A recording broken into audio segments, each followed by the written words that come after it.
সামাজিক সংগঠন আমরা প্রবাসী এর পক্ষ থেকে সুন্দর বাংলাদেশ গড়ার লক্ষ্যে বড়লেখা উপজেলার রতুলি বাজারে ডাস্টবিন প্রদান করা হয়। উল্লেখ্য, ডাস্টবিন প্রদানের পূর্বে সংগঠনের দায়িত্বশীলরা বাজার কমিটির সাথে ডাস্টবিন রক্ষণাবেক্ষণের ব্যাপারে বারবার যোগাযোগ করেন। বাজার কমিটি তাদেরকে আশ্বাস দিয়েছেন যে তারা এর শতভাগ রক্ষণাবেক্ষণ করবেন। সেই আশ্বাস পেয়ে আমরা প্রবাসী সংগঠন গত 23/8/2024 ইংরেজি রোজ শুক্রবার বিকেল 3 ঘটিকার সময় রতুলি বাজারে 6টি ভালো মানের ডাস্টবিন প্রদান করেন।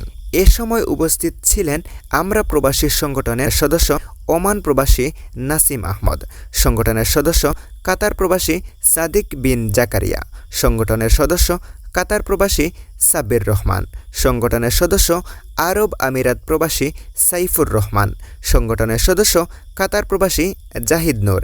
এছাড়াও উপস্থিত ছিলেন দক্ষিণ হরিপুর প্রাথমিক বিদ্যালয়ের প্রধান শিক্ষক তাহেরুল ইসলাম, তাইসিরুল কুরআন গার্লস মাদ্রাসার প্রধান শিক্ষক হাফিজ খালেদ আহমেদ।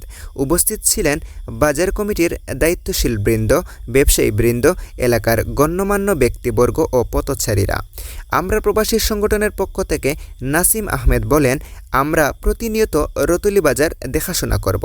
যদি দেখা যায় ডাস্টবিনগুলোর ভালো ব্যবহার হচ্ছে, প্রয়োজনে আমরা আরও ডাস্টবিন প্রদান করব।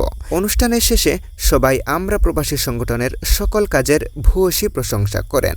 সবাই রতুলি বাজারকে পরিষ্কার পরিচ্ছন্ন রাখার আশ্বাস দিয়েছেন। সুন্দর বাংলাদেশ গড়ে উঠবে, এটাই আমরা প্রবাসী সংগঠনের প্রত্যাশা।